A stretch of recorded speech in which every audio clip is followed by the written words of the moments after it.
आज का सूत्र कथा का ध्यान करो। आज का सूत्र है सुख धन से प्राप्त नहीं होगा, सुख तो आपको भगवान के भजन से प्राप्त होगा। किससे प्राप्त होगा? बोलिए बोलिए। भगवान के। अच्छा महाराज उल्टी बात है मत बोलो, भजन से सुख मिलता है क्या? हाँ भैया मिलता है। मिलता है? हाँ मिलता है। आप कोई प्रमाण बताओ। हाँ तो सुनो, आपके पास मकान ना हो, खूब बेहतरीन बड़ा मकान बना लो, पर मकान बेहतरीन बन जाए, बढ़िया बेहतरीन तुम गद्दा ले आओ 3-4 लाख रुपए का, 2-2.5 लाख रुपए का बेड ले आओ, लेकिन नींद न आए, तो बताओ क्या वो महंगा बिस्तर किसी काम का है? बोलिए। अच्छा आप 5 स्टार होटल में जाकर के बढ़िया चाउमीन, डोसा है और क्या क्या चलता, मंचूरियन, इडली और हाँ वो पिज्जा,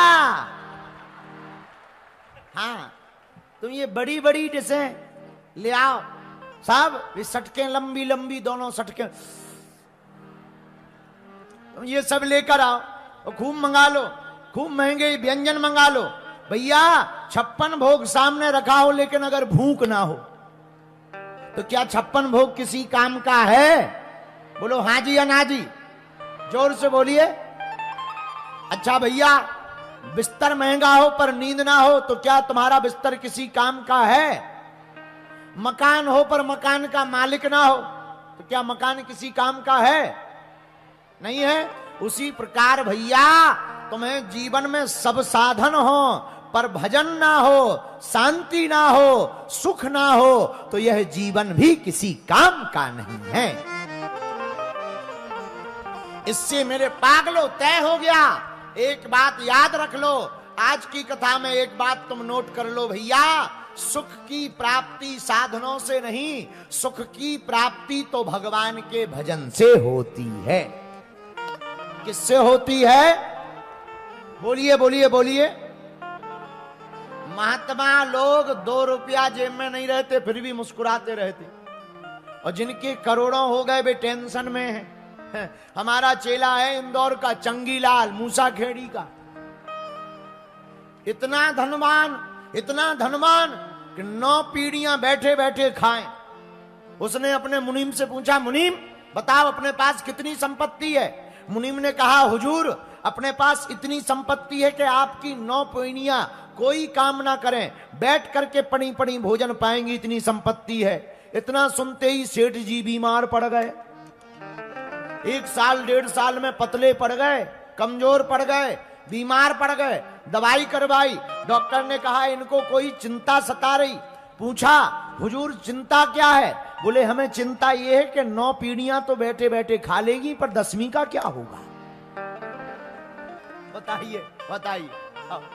हमें बड़ी हंसी आई। बोले गुरुजी आप हंस क्यों रहे? हमने कहा ठटरी के भरे, जरूरी थोड़ी है कि 9 पीढ़ियां तुम्हारी चलेंगी, बीच में ही रुक जाएंगी तो क्या कर लोगे? तो बोले उपाय क्या? हमने कहा भैया कल की लोग चिंता नहीं करते, जो बीत गया उस पर सोचते नहीं। महात्मा तो आज जो है उसी में आनंद लेकर के जीते हैं। बोलो सीताराम। जोर से बोलो। तो आज की कथा का सूत्र नोट कर लो, सुख धन से प्राप्त नहीं होता, किससे प्राप्त होता है? भगवान के भजन से। किससे?